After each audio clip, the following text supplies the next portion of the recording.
चलिए साहब, कल आप लोगों ने काफी अध्ययन किया होगा सामाजिक विज्ञान का। 2 दिन से हम सामाजिक पढ़ रहे हैं और सामाजिक के कुछ महत्वपूर्ण पहलुओं के बारे में चर्चा कर रहे हैं। और इन महत्वपूर्ण पहलुओं में हमारा अध्याय 1 है और अध्याय 1 के अंदर हम जो पढ़ रहे हैं वो संसाधन एवं विकास है। हमने संसाधन के बारे में पढ़ लिया, बातें नहीं करेंगे। संसाधन के बारे में पढ़ा,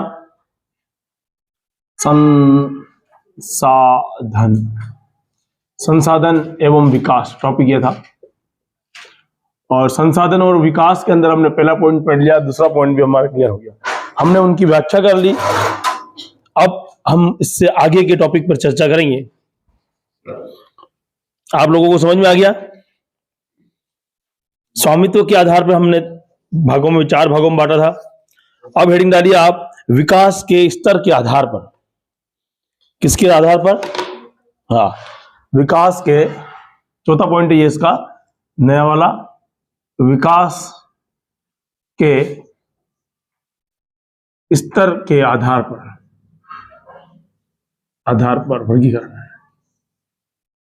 है ना, विकास के स्तर के आधार पर।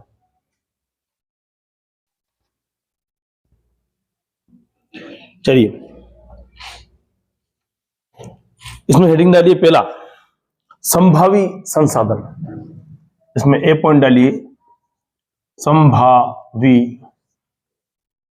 संसाधन। कौन सा संसाधन? संभावित संसाधन। पहला पॉइंट है हमारे पास में संभावी संसाधन। इसमें लिखिए, इसमें लिखना, वे संसाधन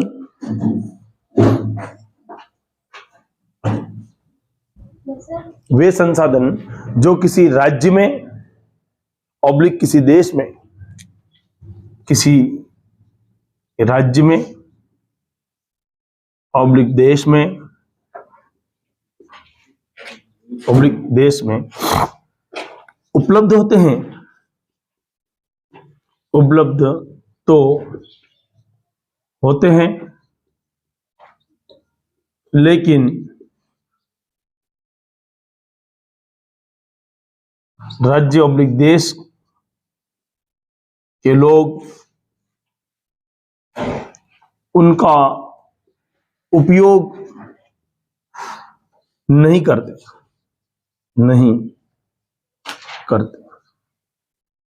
उन्हें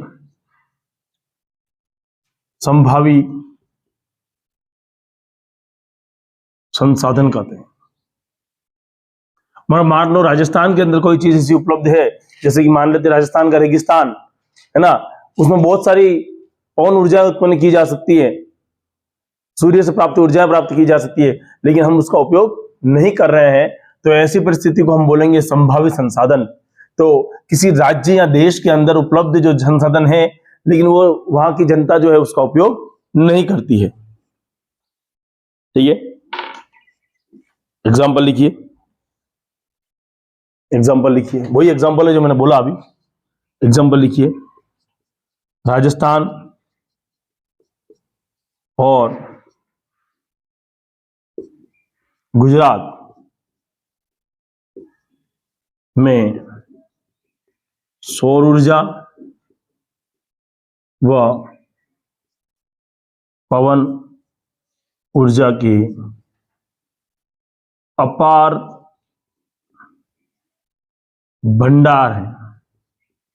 कैसे भंडार है? अपार भंडार है, लेकिन जनता इसका उपयोग पूर्ण नहीं करती, पूर्ण रूप से नहीं करती, मतलब कहने का अर्थ यह है कि इसका यूज और भी ज्यादा हो सकता है। अभी कर रहे हैं, ऐसा नहीं है कि नहीं कर रहे हैं, हम इसका उपयोग कर रहे हैं, लेकिन और भी ज्यादा इसका सही ढंग से हम उपयोग कर सकते हैं, लेकिन हम इसका उस ढंग से, उस विकास की दृष्टि से उपयोग नहीं कर रहे हैं। ऐसे संसाधन को हम किस नाम से जानेंगे? संभावी संसाधन। हमने संभावी शब्द क्यों उपयोग में लाए हैं? हम भविष्य में इसका कहीं ना कहीं हमारे पास में कोई अच्छी सी उपयोग होगा और हम अच्छे ढंग से इसका उपयोग कर पाएंगे। पुराने जमाने में नेट के लिए आप लोगों ने देखा होगा कि नेट का इतना नहीं था, और आज बिना नेट के आप नहीं रह सकते। तो उस समय नेट की संभावना थी, और आज नेट का हम उपयोग कर रहे हैं। तो उस समय के लिए नेट संभावी था, और आज नेट का क्या है, वर्तमान है।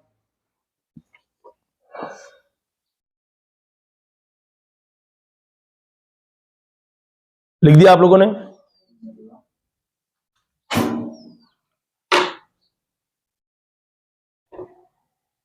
अगला पॉइंट लिखिए, मैं मार्कर में इंक डाल देता हूं।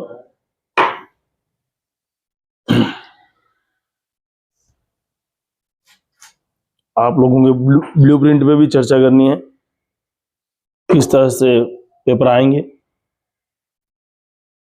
इस पर भी हम चर्चा करेंगे। चलिए दूसरे आते हैं हमारे पास में विकसित संसाधन। कौन से संसाधन आएंगे? विकसित। पहला हमारे पास में क्या आया है? संभावित संसाधन। दूसरा आएगा अपने पास में विकसित संसाधन। विकसित संसाधन। विकसित संसाधन कौन से हैं? जिनका 8% हम क्या कर रहे हैं? उपयोग कर रहे हैं। जिनका अभी हम उपयोग कर रहे हैं वो कौन सा संसाधन है? विकसित। तो बी पॉइंट डाल के लिखिए विकसित संसाधन। लिख लीजिए फटाफट। पहले विकसित संसाधन के बारे में लिखिए। ऐसे संसाधन जिनकी उपयोगिता और गुणवत्ता निर्धारित की जा चुकी है।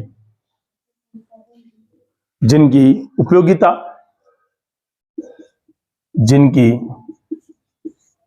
उपयोगिता और गुणवत्ता निर्धारित की जा चुकी है। क्योंकि हमने उसके संसाधन की क्या कर ली है? उपयोगिता डिसाइड कर ली है, क्या हमारे लिए उपयोगी है ना। और साथ साथ हमने क्या कर लिया? उसकी गुणवत्ता को भी हमने पढ़ लिया है, तो हमारे लिए कितना गुणों में श्रेष्ठ है ना। मान लेते हैं कि फॉर एग्जाम्पल हमारे पास में कोई एक साबुन लाए, ये ऐसा ही एग्जाम्पल लीजिए ताकि समझ में आ जाए। साबुन लाए, आप 2 तरह के साबुन लाए, और वो दोनों तरह के साबुन आपने देखे। उस साबुन में जब आप सुबह सुबह फोन करेंगे, साबुन को जब आप लेंगे और एक अच्छी क्वालिटी का साबुन है, अच्छी क्वालिटी का साबुन है, और वो उसका रुपए भी उतने लग रहे हैं, और एक नॉर्मल साबुन है, तो तुम कौन सा साबुन लेना पसंद करोगे? अच्छी क्वालिटी का लेना पसंद करोगे। तो तुमने उसकी गुणवत्ता डिसाइड कर ली कि साबुन की क्वालिटी अच्छी है। दूसरी बात, उपयोगिता, कितना उपयोग में आ रहा है, कि भाई इसको थोड़ा सा उपयोग करने में भी काम हो रहा है, तो उसकी उपयोगिता बढ़िया है, तो तुम वही साबुन खरीदोगे जो इसकी रेट दोनों की सेम ही आ रही है। तो उपयोगिता और उसकी गुणवत्ता के आधार पर जो हम उपयोग कर रहे हैं वर्तमान में, उसका क्या बोलेंगे हम? विकसित संसाधन, जो जिनका अच्छा सा डेवलपमेंट हो गया है, विकसित है। एक क्या था हमारे पास में? संभावी। संभावी में कौन सा? भविष्य में इसका उपयोग करेंगे, अभी वो हमारे काम का नहीं है। विकसित में क्या है? अभी काम का है। नेक्स्ट लिखिए, अगला पॉइंट लिखिए, संचित या भंडार। हेडिंग डालिए भंडार। भंडार तीसरा, हाँ सी पॉइंट हमारे पास में आएगा, तीसरा आएगा भंडार। सी पॉइंट डाल के लिखिए भंडार। भंडार शब्द से हम परिचित हैं। भंडार का मतलब होता है किसी चीज को बहुत सारा होना, क्या कहलाएगा? भंडार, या इकट्ठा करना। इसमें लिखिए,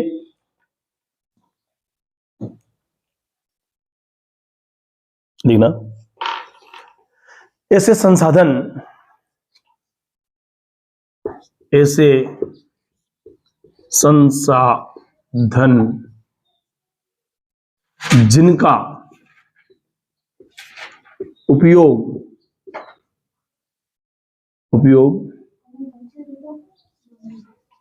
करने पर, हाँ, सभी समस्या का समाधान संभव है। क्या संभव है? समस्या का समाधान संभव है। लेकिन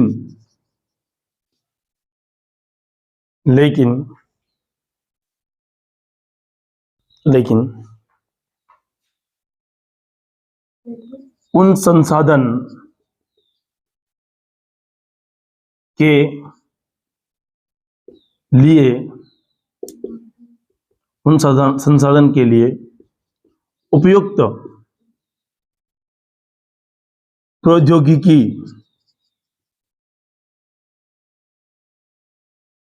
उपलब्ध नहीं है। अर्थात ऐसे संसाधन सभी आवश्यकता पूर्ति कर सकते हैं। क्या कर सकते हैं? आवश्यकता पूर्ति कर सकते हैं। मेरी बात को ध्यान से समझना। भंडार शब्द अपन यूज क्या करते हैं? मान लो गेहूं के आपके पास में भंडार पड़े हुए हैं, लेकिन उसको गेहूं की जो भराव क्षमता वाली बड़े बड़े बोरे पड़े हुए हैं, उनको खोलने की टेक्निक आपके पास में नहीं है, तो आपके काम के हैं क्या? गेहूं के आपके पास में ऐसे भंडार पड़े हुए हैं, उनके ताले लगे हुए हैं, आप उनको देख सकते हो, खोल नहीं सकते। ऐसी परिस्थिति उन भंडारों के लिए है कि जो प्रकृति में बहुत सारे हैं, लेकिन उसका उपयोग हम नहीं कर सकते हैं, है ना। प्रकृति में इतनी सारी गैसें हैं, अगर उन गैसों का यूज करना चाहे और उनसे हमें ऊर्जा मिलती है, तो हम यूज क्यों नहीं कर रहे हम, है ना। जैसे कि हम बात करते हैं, तुम्हारे मन में कभी कभी आता होगा कि साहब ये कार्बन डाइऑक्साइड ज्यादा हो रही है, कार्बन डाइऑक्साइड ज्यादा हो रही है, इससे लोग प्रभावित हो रहे हैं। अरे पर्यावरण अपने आप संतुलित कर लेगा कार्बन डाइऑक्साइड से। अगर तुम्हारी कभी इच्छा होती होगी, अगर तुम कोई सर्वशक्तिमान होते, तुम्हारे पास कोई ताकतें होती, तो तुम क्या करते? इस कार्बन डाइऑक्साइड की जगह क्या भर देते? सब जगह ऑक्सीजन ऑक्सीजन ऑक्सीजन, और ऑक्सीजन भरते, उसके बाद तो कोई टेंशन नहीं थी, सब जगह ऑक्सीजन भर दो, हटा दो उस कार्बन डाइऑक्साइड को, हटा दो नाइट्रोजन को, हटा दो अक्रिय गैसों को, सब जगह ऑक्सीजन, मस्त खुश। अब तो कोई दिक्कत नहीं है। ऐसा कर मत देना कभी। अगर तुम्हें भगवान ताकतें दे दे, तुम्हारे पास आवश्यकता पूर्ति, भगवान ताकतें दे दे, तो भी ऐसा मत कर देना कि कार्बन डाइऑक्साइड को हटा करके ऑक्सीजन भर दो। जैसे ही माचिस जलाई, पूरी दुनिया खत्म। क्यों? क्योंकि कार्बन डाइऑक्साइड थी नहीं, नाइट्रोजन थी नहीं, अक्रिय गैसें थी नहीं, सबकी सब ऑक्सीजन थी। ऑक्सीजन क्या काम आती है? जलाने के काम आती है, और पूरी दुनिया को जला दोगे तुम लोग। इसलिए प्रकृति में जो चीज उपलब्ध है उसका सही ढंग से उपयोग करो, ढंग गलत मत रखो, उपयोग सही ढंग से करो। लेकिन उनके भंडार जो प्रकृति ने जो नियम बनाए, वो नियम चलने दो, तोड़ने की कोशिश मत करो। हम लोगों ने संसाधन के बारे में बात करी, तो विकसित संसाधन वो हैं जिनका हम उपयोग कर रहे हैं, लेकिन जिनका उपयोग गुणवत्ता निर्धारित कर चुके हैं, है ना। क्या कर चुके हैं? उनकी अपन गुणवत्ता को भी निर्धारित कर चुके हैं। इसमें लिख दीजिए, भंडार हमने पढ़ लिया, ऐसे संसाधन जिनका उपयोग करने के लिए सभी समस्याओं समाधान संभव है, लेकिन उन समय उसको प्रयुक्त करने के लिए प्रौद्योगिकी हमारे पास उपलब्ध नहीं है ना। हाँ, क्या नहीं है हमारे पास में? प्रौद्योगिकी यानी ऐसी कोई टेक्नोलॉजी नहीं है। इसका एक एग्जाम्पल दे रखा है बहुत ही अच्छा, उस एग्जाम्पल को अपन लिखेंगे, इसी में लिखना, भंडार में लिखना। हाँ, लिखना जैसे पानी, कोष्ठक में लिखना H2O से H2 गैस प्राप्त करके इसका उपयोग ईंधन के रूप में किया जा सकता है।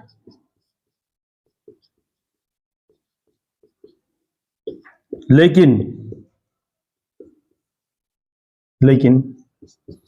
H2O से H को अलग करने का कोई प्रौद्योगिकी उपलब्ध नहीं है। मतलब मेरी बात समझ रहे हो? तुम बार बार कहते हो कि साहब हमें गाड़ी को चलाने के लिए पेट्रोल की जरूरत है। हम पेट्रोल दे क्यों रहे हैं? उसको, इंजन को उष्मा देने के लिए, ऊर्जा देने के लिए, एनर्जी रिलीज करने के लिए। लेकिन वो सारा काम पानी से हो सकता है। कल्पना करो कि गाड़ियां पानी से चले। गाड़ी किससे चले? पानी से चले। कितना बढ़िया होगा। 1 लीटर पानी ये डाला घर के अंदर से, फटाक से केक लगाई और ये रवाना।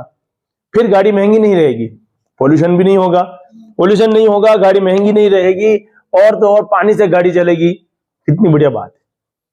पर ऐसा करने पॉसिबल है? ऐसा नहीं है, क्योंकि पानी के अंदर क्या है? H2O।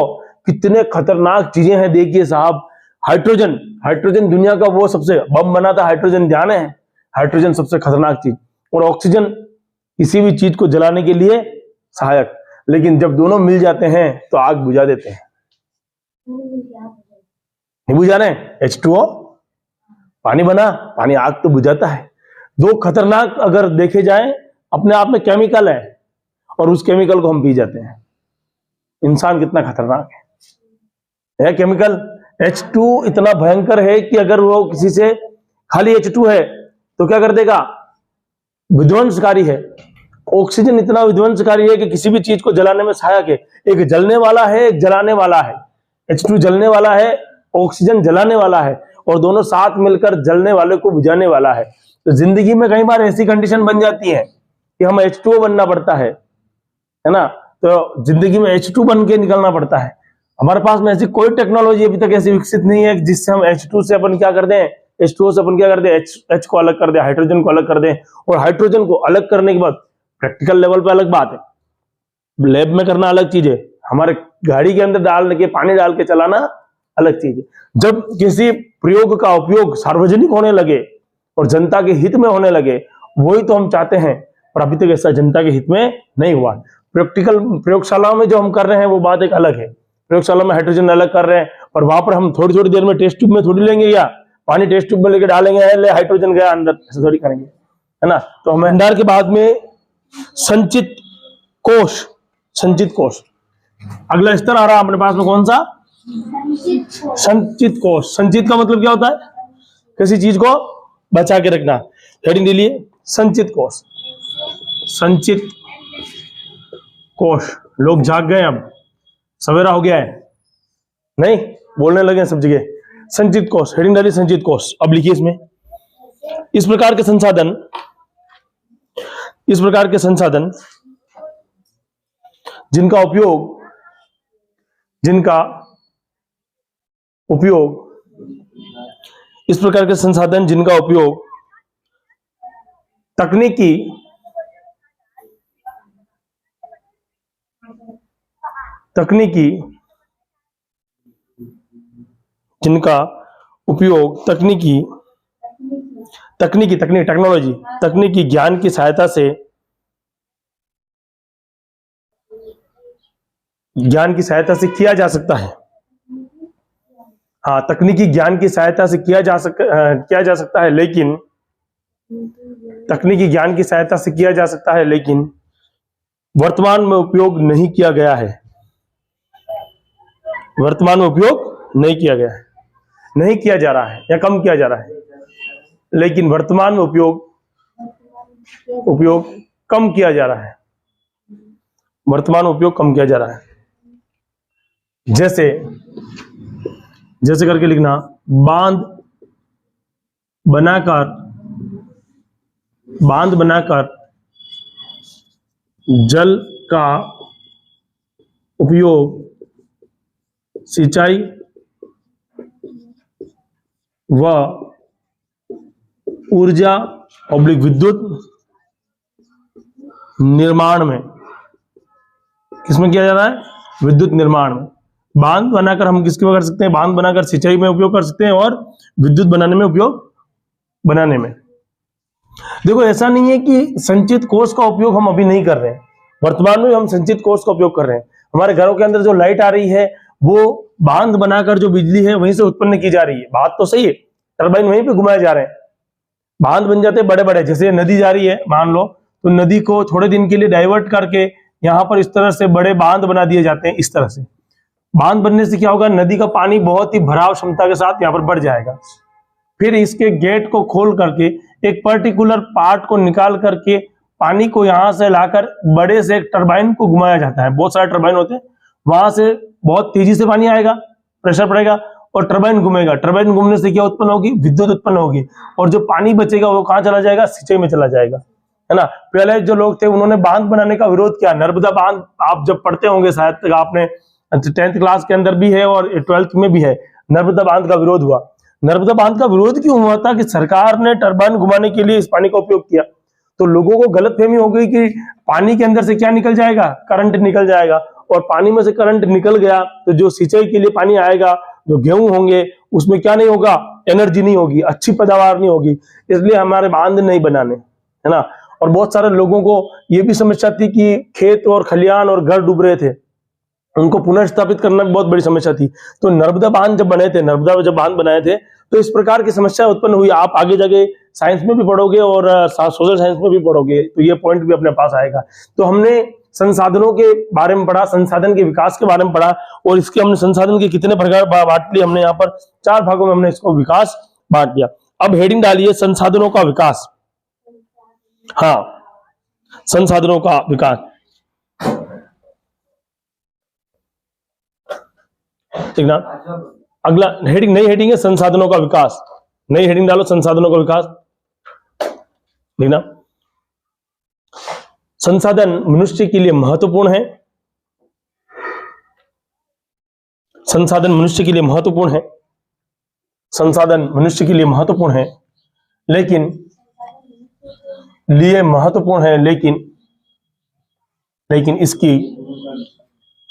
इसकी अंधाधुंध कटाई, अंधाधुंध उपयोग लिखना, अंधाधुंध महत्वपूर्ण है, लेकिन अंधाधुंध उपयोग से यह संसाधन भविष्य के लिए सुरक्षित नहीं है। क्या नहीं है? भविष्य के लिए क्या नहीं है? ये सुरक्षित नहीं है। यह संसाधन भविष्य के लिए सुरक्षित नहीं है। क्या नहीं है? भविष्य के लिए सुरक्षित नहीं है।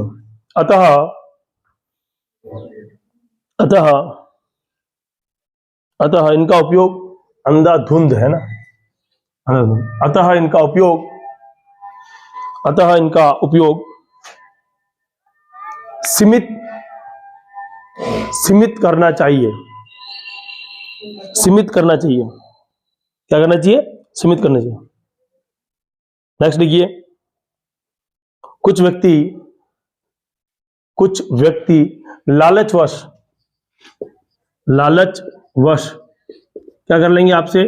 लालच के कारण इनका अधिक दोहन कर लेते हैं। देखिए, ओजोन परत में छेद, कहां पर? ओजोन परत में छेद, इसी का एक परिणाम है। इसका अधिक उपयोग कर लेते हैं। ओजोन परत में छेद इसी का एक उदाहरण है। ओजोन परत में छेद इसी का एक उदाहरण है। हेडिंग डालिए संसाधनों का संरक्षण। लिखते नहीं हो तुम, एक तो संसाधनों का संरक्षण, सामाजिक में तो लिखना पड़ेगा भैया।